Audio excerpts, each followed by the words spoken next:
मोहम्मद मुबशिर अगवान है। मैं जामिया मज़हर सादत हासोट गुजरात से फारिग हूँ और अभी हम दारुल उमूर के साइंस लैब में हैं।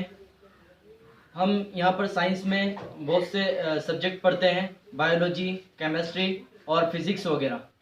तो यहाँ पर आने के लिए, यहाँ पर जब हम आए तो उसमें सबसे बड़ा फ़ायदा जो हमें हुआ वो ये कि कुरान की बहुत सी आयतें हैं जिसका ताल्लुक़ साइंस से है, जिसको जानने के लिए और जिसको समझने के लिए साइंस की बेसिक मालूमात ज़रूरी है। तो मसलन एक आयत है, वअंज़लनल हदीद मिनस समाई फ़ीही बअसुन शदीद व मनाफ़िउ लिन्नास। तो इस आयत में एक लफ्ज़ इस्तेमाल हुआ है वअंज़लना, इसका माना होता है नाजिल होना, उतारना। तो अब जब हम इस आयत को पढ़ते थे कि लोहे को उतारा गया तो समझ में नहीं आता था कि लोहे को कहाँ से उतारा गया। लेकिन जब हम एक मरतबा फ़िज़िक्स की क्लास में निज़ाम शमसी को यानी सोलर सिस्टम को जो पढ़ रहे थे तो उसमें ये बात आई कि लोहा आसमान से उतारा गया।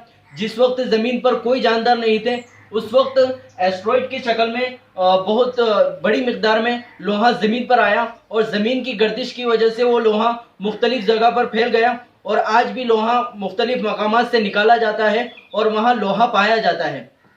और आज भी बहुत से छोटे छोटे एस्ट्रॉइड ज़मीन पर आते रहते हैं। तो इसको जब हमने पढ़ा तो हमको समझ में आया कि हाँ, वअंज़लनल हदीद मिनस समाई फ़ीही बअसुन शदीद, कि हाँ, कुरान ने जो कहा है वो बिल्कुल सच कहा है कि लोहा आसमान से ज़मीन पर आया। और दूसरी बात जब हम पढ़ते थे वो फ़ीही बअसुन शदीद व मनाफ़िउ लिन्नास, कि उसमें मनाफ़े कौन कौन से हैं, तो हमारे सामने बस यही आता था। और तफासिर जो हमने देखी उसमें भी यही मिलता था कि जो जंगी आलात बनाए जाते हैं उसके ज़रिए दुश्मन से मुकाबला किया जा सकता है और ये सब फ़ायदे। लेकिन जब हमने केमिस्ट्री में पढ़ा कि जो इंडस्ट्रियल रिवोल्यूशन में जो उसका इस्तेमाल हुआ और टेक्नोलॉजी में जो लोहे का इस्तेमाल हुआ, क्या जो टेक्नोलॉजी और जो इंडस्ट्रियल रिवोल्यूशन है उसका बुनियादी जो चीज़ है वो लोहे पर ही है। और इसी तरीके से मनाफ़िउ लिन्नास, उसमें बायोलॉजी में एक सबक में आया था हीमोग्लोबिन, कि इंसान के अंदर, इंसान के जिस्म में भी लोहा पाया जाता है। अगर लोहा इंसान के जिस्म में ना हो तो वो इंसान के खून में एक ऑक्सीजन को ऑब्जर्व करने की एक खासियत पाई जाती है और वो खासियत हीमोग्लोबिन की वजह से पाई जाती है कि हीमोग्लोबिन अपने ज़रिए, उसके अंदर एक कशिश होती है। जिस तरीके से एक मकनातीस, एक चिंबक के ज़रिए एक कशिश होती है, वो किसी चीज़ को खींचता है, इसी तरीके से हीमोग्लोबिन ऑक्सीजन को अपने अंदर खींचता है। तो उसकी वजह से वो दीगर खुलियों को ऑक्सीजन पहुंचाता है और वहाँ पर इंसान की जिस्म की बढ़ोतरी और उसमें ग्रोथ होता है।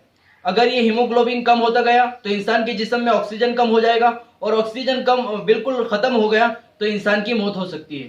तो ये तमाम चीज़ें हमने साइंस यहाँ पर सीखी।